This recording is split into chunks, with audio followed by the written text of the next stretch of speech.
Ladies and gentlemen, I'd like you to meet Adaeze Namdi, the brilliant creative director of Isiakafor Industries' new African fashion division. Okwudili's announcement to the cluster of Lagos business elite gathered around them sent shockwaves through the wedding reception. The same people who had expected to see a broken, desperate woman instead found themselves being introduced to the creative force behind one of Nigeria's most anticipated fashion ventures. Ms. Namdi, gushed Mrs. Adebayo, Chioma's mother and one of Lagos's most influential socialites. Your dress is absolutely magnificent. Is it one of your own designs? Yes, ma'am. I believe African designers should showcase our continent's beauty while competing internationally. Adaeze replied with gracious confidence. Brilliant. You must design something for my daughter's engagement party next month. Money is no object for quality like this. Within minutes, Adaeze was surrounded by Lagos's most powerful women, all eager to commission pieces from the designer who had captured Okwudili Isiakafor's attention. Business cards were pressed into her hands, and invitations to exclusive events flowed like champagne.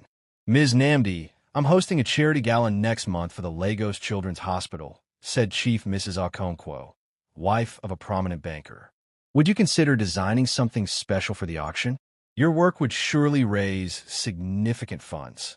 I would be honored, Adaeze replied graciously, her mind barely able to process how quickly her social status had transformed.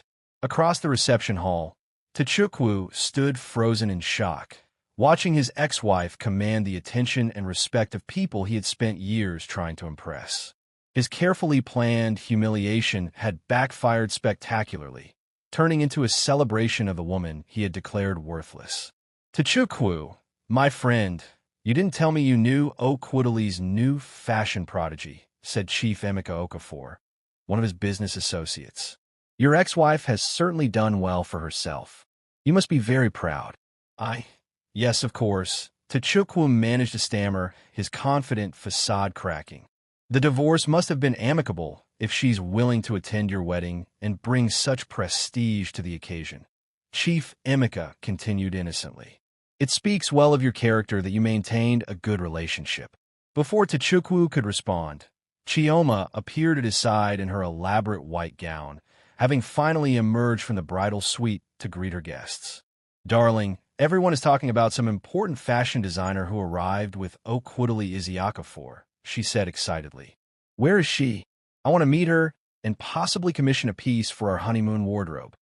Tochukwu's face went pale as he realized he would have to introduce his new wife to his ex-wife, but not as the broken failure he had described, but as a successful businesswoman who had clearly surpassed anything he had achieved. Chioma, there's something I need to... Oh my goodness, is that her? Chioma interrupted, spotting Adaeze across the room. She's absolutely stunning. That dress must have cost a fortune. Come, let's go meet her. Before Tochukwu could stop her, Chioma was pulling him across the reception hall toward the group gathered around Adaeze. As they approached, the crowd parted respectfully to allow the bride and groom access to the important guest. Ms. Namdi, Chioma said with her brightest smile, I'm Chioma Okafor, the bride. Thank you so much for honoring our wedding with your presence. Your dress is absolutely divine. I simply must have you design something for me. The moment stretched like eternity as Adaeze looked at the woman who had replaced her in Tochukwu's life. Chioma was undeniably beautiful, wearing what was clearly an expensive imported gown, but there was something in her manner that suggested she had never faced real hardship or developed the strength that comes from overcoming adversity. Congratulations on your marriage, Mrs. Okafor. Adaeze replied with perfect grace. You look lovely. Thank you. And please call me Chioma. I feel like we're going to be great friends. Tochukwu has told me so much about. She paused, a flicker of confusion crossing her face as she studied Adaeze more carefully. I'm sorry, but you look familiar. Have we met before? The gathered crowd sensed drama brewing and leaned in closer, eager to witness whatever revelation was about to unfold. I don't believe we've been formally introduced, Adaeze said calmly, though we do have someone in common. Okwudili, who had been watching the interaction with interest, chose that moment to clarify the situation. Chioma, allow me to properly introduce you to Adaeze Namdi, your husband's former wife. The words hit the gathering like a bomb. Conversations stopped mid-sentence as Lagos society processed this bombshell revelation. The elegant, successful woman they had been admiring was the same person Tochukwu had described as a pathetic failure living in poverty. Chioma's face went through a range of emotions: confusion, disbelief, and finally something approaching horror as she realized the implications. You're Adaeze?" she whispered, her voice barely audible. "Yes, I am. And I want to thank you and your husband for the invitation. It's been illuminating." The gathered crowd buzzed with whispered conversations as people reassessed everything they thought they knew about Tochukwu's first marriage. If his ex-wife was successful enough to be the creative director of a billionaire's fashion company, what did that say about his version of their divorce story? "But Tochukwu said you were—" Chioma began, then stopped, realizing she was about to repeat unflattering things about the accomplished woman standing before her. "Said I was what?" Adaeze asked with gentle curiosity, her tone making it clear she already knew exactly what had been said about her. Tochukwu finally found his voice, attempting damage control. "Adaeze has clearly done very well for herself since our divorce," he said loudly enough for everyone to hear. "I'm happy to see her success." "How generous of you," Okwudili observed dryly. "Though I'm curious, if you recognized her talent and potential, why did the divorce leave her with nothing? Surely a woman of such obvious capabilities deserved a more equitable settlement." The question hung in the air like an accusation, and every guest present was smart enough to read between the lines. If Adaeze was talented enough to become a billionaire's business partner, the divorce settlement suggested that Tochukwu had either been incredibly foolish or deliberately cruel. What will Tochukwu say to defend his treatment of his clearly successful ex-wife? How will Chioma react to learning her husband's version of his first marriage was completely wrong? Don't miss the moment when the truth destroys a groom's reputation at his own wedding. Like and subscribe to see justice served in the most public way possible. Tochukwu, darling, perhaps you could explain to our guests why such a talented woman left your marriage with nothing? Okwudili's question cut through the reception hall like a knife, and every eye turned to Tochukwu, who was visibly sweating despite the air conditioning. The carefully constructed narrative of his first marriage was crumbling in front of Lagos's most influential people. It's complicated," Tochukwu stammered, loosening his expensive tie. "Business arrangements, legal technicalities." "Oh, but I love complicated stories," said Chief Mrs. Okonkwo with the predatory smile of a socialite who smelled scandal. "Please do elaborate. We're all dying to understand how such an obviously brilliant woman ended up starting over from nothing." Adaeze watched her ex-husband squirm with a mixture of satisfaction and pity. For 3 years, she had endured whispered conversations about her failed marriage, with people assuming she must have been inadequate if such a successful man had discarded her so completely. "Actually," Adaeze said quietly, "I think I can clarify the situation." The crowd leaned in closer, sensing that the real story was about to emerge. "Tochukwu and I built our first business together, a small shipping company that grew quite successful. I handled the creative marketing and client relations while he managed the operational side. When the business faced difficulties during the pandemic, instead of working together to overcome them, Tochukwu decided the problem was my lack of sophistication and ambition." She paused, letting the crowd absorb this information. "He filed for divorce and claimed in court that I had contributed nothing to our business success, that I was merely a dependent wife who deserved no share of what we had built together. His lawyers convinced the judge that I had been carried by his generosity and business acumen." Murmurs of shock rippled through the gathering. In Lagos society, business partnerships between spouses were common, and taking credit for a wife's contributions was considered deeply dishonorable. "But surely," said Chief Emeka Okafor, "if you had contributed to the business, there would have been documentation, proof of your involvement." "There was," Adaeze replied calmly.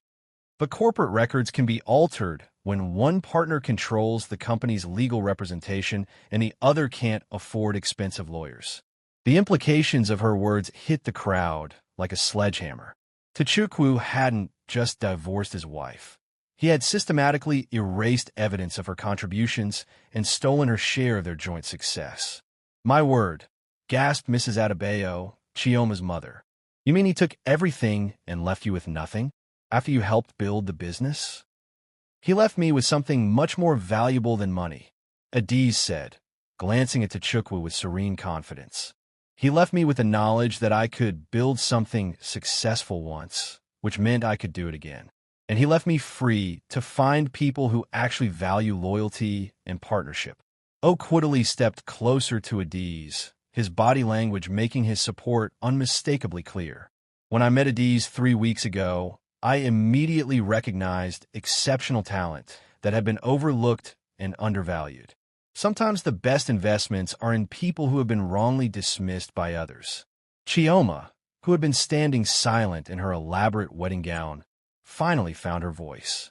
"Tochukwu, is this true? Did you really take everything from her?" "Chioma, we can discuss this later." "No, we'll discuss it now." Chioma's voice rose, her perfect bride facade cracking. "In front of all these people, you told me your ex-wife was a lazy, unambitious woman who contributed nothing to your marriage. You said she was living in poverty because she lacked the character to succeed without you." The crowd held its collective breath as the bride publicly challenged her new husband's integrity. "But look at her." Chioma gestured toward Adaeze. "She's obviously brilliant, successful, and sophisticated. Which means either you lied to me about her, or you're so blind that you can't recognize exceptional talent when it's right in front of you." "Chioma, please, people are watching." "Yes, they're watching," Chioma snapped.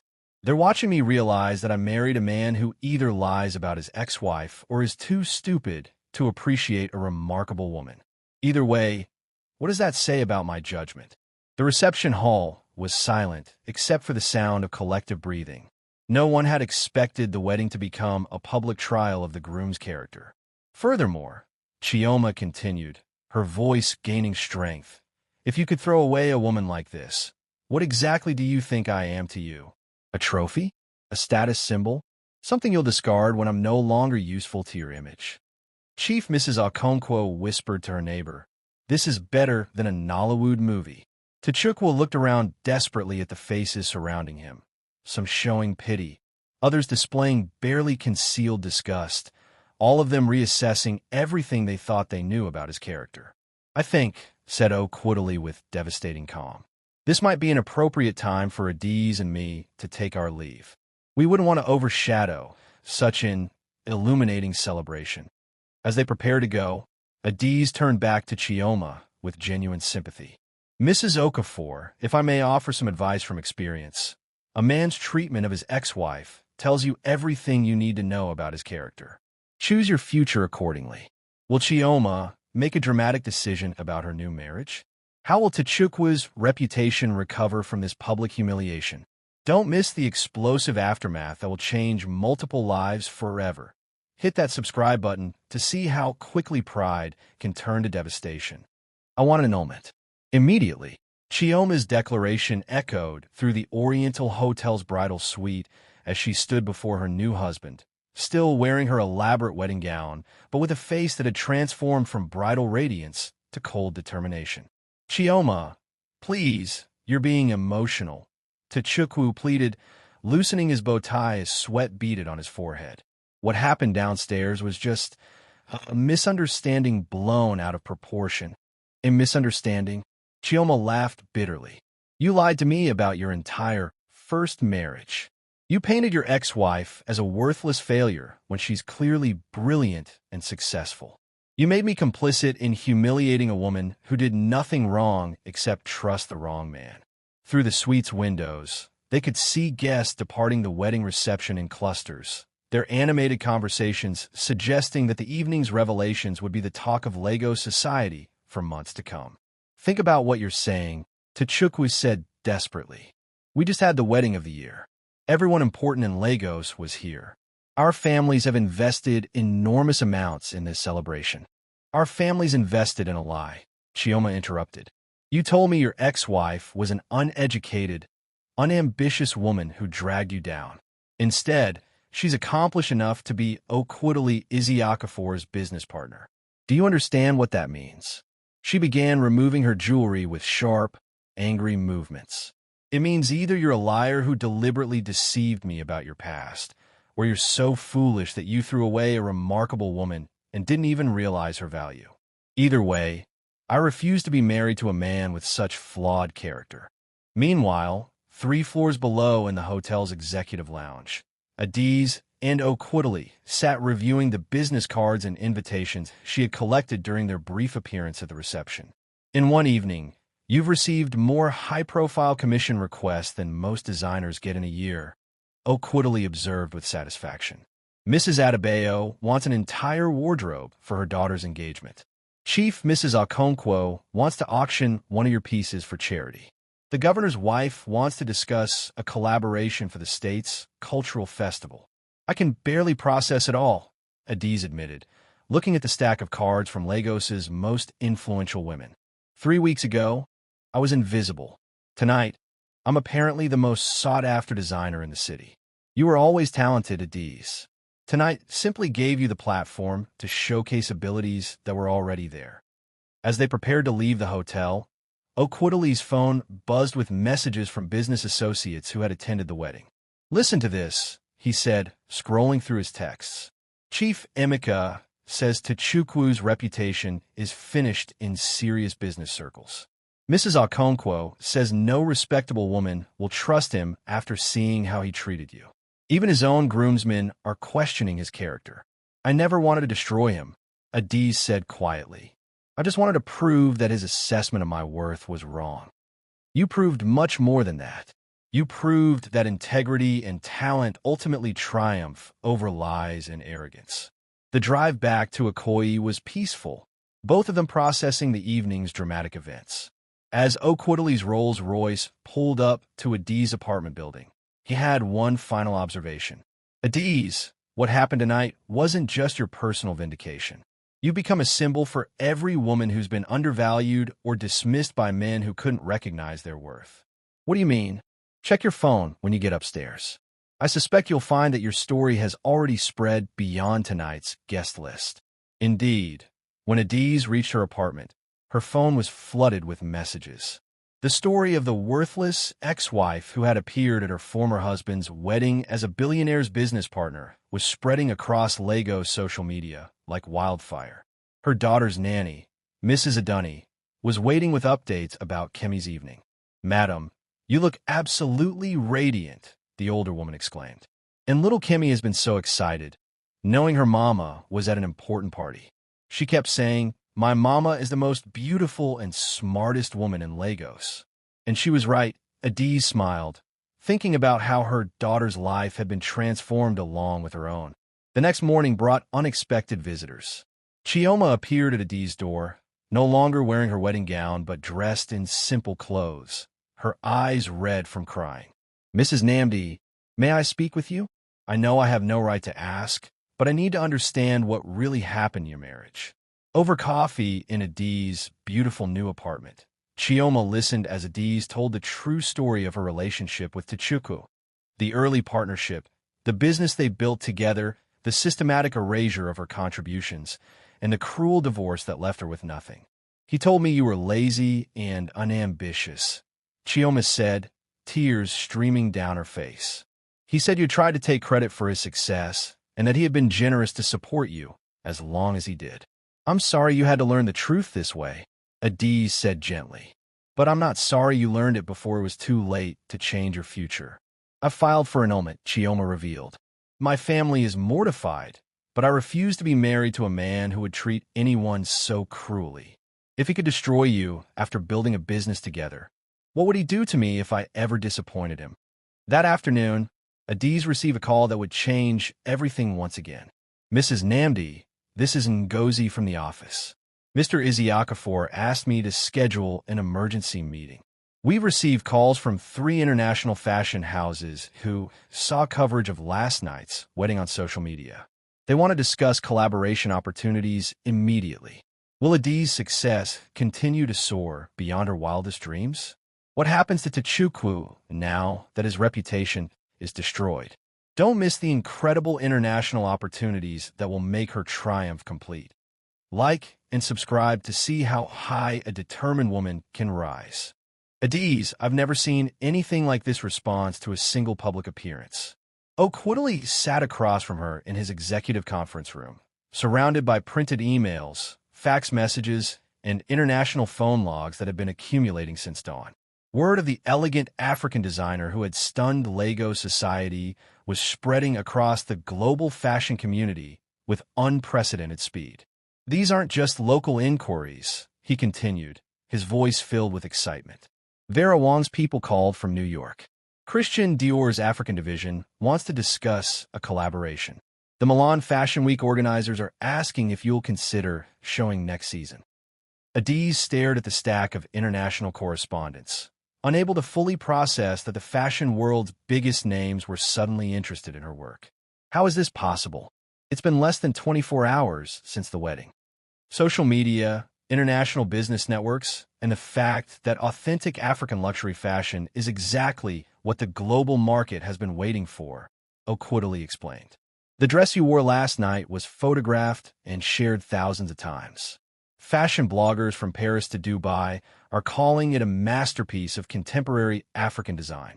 Ngozi entered the conference room carrying another stack of messages. Sir, the calls haven't stopped. British Vogue wants an exclusive interview. The Council of Fashion Designers of America is asking about membership. And she paused dramatically. Anna Wintour's office called. They want to feature Mrs. Namdi in a global showcase of emerging designers. Anna Wintour, Adaeze whispered. From American Vogue. The same Anna Wintour who can make or break fashion careers with a single editorial decision, Okwudili confirmed. Adaeze, you're not just successful now. You're about to become internationally famous. The next week passed in a whirlwind of interviews, photo shoots, and business meetings. International fashion magazines sent photographers to capture Adaeze in her Lagos studio, creating images that would introduce her to global audiences as the fresh voice of African luxury design. Tell us about your inspiration, asked the correspondent from CNN International, cameras rolling as Adaeze worked on a piece destined for Milan Fashion Week. African fashion has always been sophisticated and innovative, she replied, her confidence growing with each interview. What I'm doing isn't creating something new. I'm showcasing the excellence that already exists in our traditions and craftsmanship, but presenting it in ways that speak to contemporary international audiences. Meanwhile, across Lagos, Tochukwu's world was collapsing with equal speed. His carefully built reputation in business and social circles lay in ruins after the wedding disaster. Tochukwu, I'm sorry, but we're terminating our partnership, Chief Emeka Okafor informed him over the phone. After learning how you treated your business partner and ex-wife, we can't risk being associated with someone of questionable character. But we've been doing business for 5 years. One personal incident shouldn't. It's not a personal incident when it involves fraud and theft of a business partner's contributions. If you could steal from your wife, how do we know you won't steal from us? Similar conversations were happening across Lagos as business partners, social connections, and potential clients distanced themselves from a man who had been exposed as someone who destroyed the people who helped him succeed. His marriage to Chioma had been officially annulled after just 3 days, with her family publicly stating that they couldn't support a union based on deception about his character. You've become a cautionary tale, his former friend Emeka told him bluntly. The man who threw away a remarkable woman and then tried to humiliate her publicly. No one wants to be associated with that kind of cruelty. Meanwhile, Adaeze's international success was creating opportunities she had never dreamed possible. The Milan showing is confirmed, Okwudili announced during their weekly strategy meeting. 15 pieces showcasing contemporary African luxury for the global market. Orders are already coming in from buyers who haven't even seen the collection yet. And the New York opportunity? Adaeze asked. Even better. Bloomingdale's wants to launch an exclusive line of your designs for the American market. The initial order is worth more than most designers earn in their entire careers. That evening, As Adaeze worked late in her studio preparing for the international shows that would establish her as a global fashion force, her daughter Kimmy visited with her homework. "Mama, my teacher says you're famous now. She showed our class the magazine with your picture. How do you feel about that, baby?" "I'm proud, but I was already proud because you're the best mom in the world. Being famous just means other people finally know what I always knew." Adaeze hugged her daughter tightly, thinking about the journey that had brought them from a one-room apartment in Ajagunal to international recognition and financial security. Her phone buzzed with a text from an unknown number. "Saw your interview on CNN. Congratulations on your success. I always knew you were talented." She stared at the message for a moment, then deleted it without responding.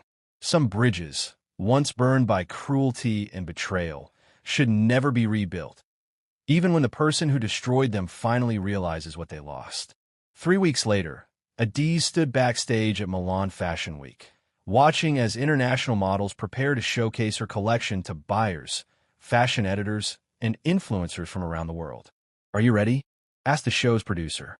"I've been ready my whole life," Adaeze replied, thinking about the little girl who had once dreamed of creating beautiful clothes, the young woman who had built a business with an undeserving partner, and the single mother who had refused to stay broken after losing everything. Will Adaeze's Milan debut cement her status as an international fashion icon? What final chapter awaits her incredible journey from humiliation to global success? Don't miss the triumphant conclusion that proves talent and integrity always triumph over cruelty and deception. Hit that subscribe button for the most inspiring finale ever. Ladies and gentlemen, presenting the debut international collection from African designer Adaeze Namdi. Resilience, the beauty of rising. The announcer's voice echoed through the packed Milan Fashion Week venue as spotlights illuminated the runway, where Adaeze's dreams were about to become reality.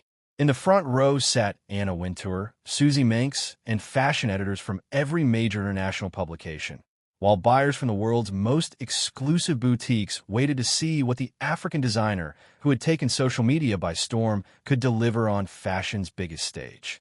Backstage, Adaeze took a deep breath as the first model prepared to walk. Each piece in the collection told part of her story. Designs that had evolved from the pain of betrayal into celebrations of strength, beauty, and renewal. "This is it," Okwudili said, squeezing her hand supportively.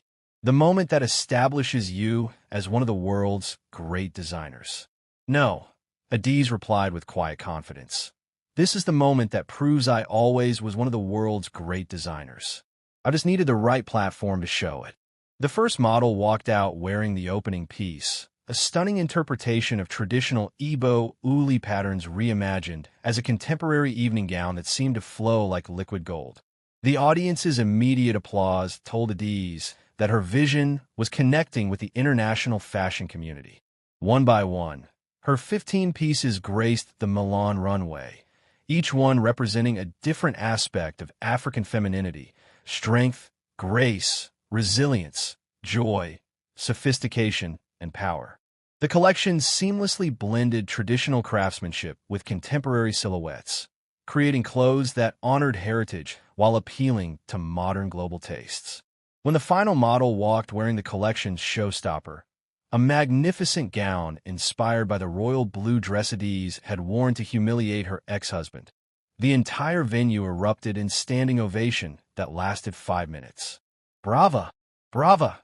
called out Italian fashion editors who rarely showed such enthusiasm for debut collections. Anna Wintour herself was seen taking notes and nodding approvingly, the ultimate validation in the fashion world. As Adaeze took her bow at the end of the show, walking the runway in one of her own designs to thunderous applause, she thought about the journey that had brought her to this moment. 18 months ago, she had been sewing in a slum to survive. Now she was being celebrated on fashion's most prestigious stage. "The orders are unprecedented," Okwudili told her afterward as they reviewed the immediate response. "Bergdorf Goodman wants the entire collection. Harrods is asking about exclusivity for the European market. We could fill orders for the next 2 years based on today's response alone." But perhaps the most meaningful moment came when she returned to her hotel suite to find a video call waiting from her daughter. "Mama, we watched your show on the computer. You look like a queen walking on that stage. Did you like the dresses, baby? They were the most beautiful dresses in the world. And all my friends at school saw you on television. I told them my mama is the best designer in Africa." 6 months later, Adaeze stood in her new flagship store on Bond Street in London, watching as international customers browsed her latest collection. The Adaeze Namdi brand had become synonymous with African luxury fashion, with boutiques planned for New York, Dubai, and Johannesburg. "Madam, there's someone here to see you," her store manager announced discreetly. Adaeze looked up to see a familiar but unwelcome figure standing awkwardly near the entrance. Tochukwu, looking considerably less polished than she remembered, was clearly working up courage to approach her. "May I have a moment?" he asked when she walked over. "Of course, though I should mention that my security team is very protective of my time these days." They stepped outside the store on London's busiest luxury shopping street, where her name appeared in elegant gold letters above windows displaying her internationally acclaimed designs. "I saw your Forbes interview," he said quietly. "Designer of the Year, 3 fashion weeks, stores on 4 continents. You've become exactly what I always said you could never be." "No, Tochukwu. I've become exactly what I always was. You just lack the vision to see it. I came to apologize and to ask, is there any chance we could work together again? I've learned so much about recognizing talent, and you came to ask if you could profit from my success after trying to destroy me publicly?" Adaeze's voice was calm but firm. "The answer is no. Not now, not ever. But we were a good team once. We built something successful together. And you stole my share when it suited you. Then you invited me to your wedding to humiliate me publicly. Why would I ever trust you again?" Tochukwu looked around at the bustling Bond Street, the luxury cars, the international shoppers, a world he had always wanted to be part of but never quite achieved. "Because I'm sorry. Because I was wrong about everything. Because I threw away the best thing that ever happened to me." "You're not sorry, Tochukwu. You're desperate. There's a difference." She turned to go back into her store, then paused. "But I do want to thank you for one thing. When you told me I was worthless and would never amount to anything without you, you motivated me to prove you wrong. And when you invited me to your wedding to humiliate me, you inadvertently provided the platform where I met Okwudili and launched my international career. So, in a way, your cruelty was the catalyst for my success. For that, I'm almost grateful." As she walked back into her store, leaving him standing alone on the sidewalk, Adaeze reflected on the profound lesson her journey had taught her. Never judge someone's failure or mock their struggles, because you never know what they might become when given the right opportunity and support. 1 year later, at the African Fashion Week in Lagos, Adaeze delivered the keynote address to hundreds of emerging designers. Behind her, a banner displayed her company's new mission statement, celebrating the resilience, beauty, and unlimited potential of African creativity. "When I was struggling in Ajagunal," she told the audience of young designers, "people told me I would never amount to anything. When I was building my first business, my partner stole credit for my contributions. When I was starting over from nothing, my ex-husband tried to humiliate me publicly. But here's what I learned. Other people's inability to see your worth doesn't diminish your value. Temporary setbacks don't determine permanent outcomes. And sometimes the people who try to destroy you actually provide the motivation you need to rise higher than you ever imagined possible." In the audience, young designers from across Africa hung on every word, seeing in her success proof that talent, determination, and integrity could overcome any obstacle. "Never let anyone convince you that you are less than extraordinary," Adaeze concluded. "And never forget that today's failure might be tomorrow's foundation for unprecedented success. The person you mock today might be the person whose grace you need tomorrow." As applause filled the auditorium, Adaeze smiled, thinking about the 5-year-old girl who was watching from the VIP section, her daughter Kemi, who would grow up knowing that her mother had risen from nothing to become one of Africa's most celebrated success stories. The moral was clear and eternal. Treat everyone with respect and kindness, because the person you underestimate today might be the person who surpasses you tomorrow. Pride comes before a fall, but humility, resilience, and talent can rise from any depth to reach unlimited heights. And so ends the tale of a woman who proved that true worth cannot be diminished by others' opinions, and that sometimes the greatest humiliation becomes the platform for the most spectacular triumph. What lessons will you take from Adaeze's journey from betrayal to international success? Share your thoughts in the comments, and don't forget to subscribe for more African folktales that prove character always triumphs over cruelty.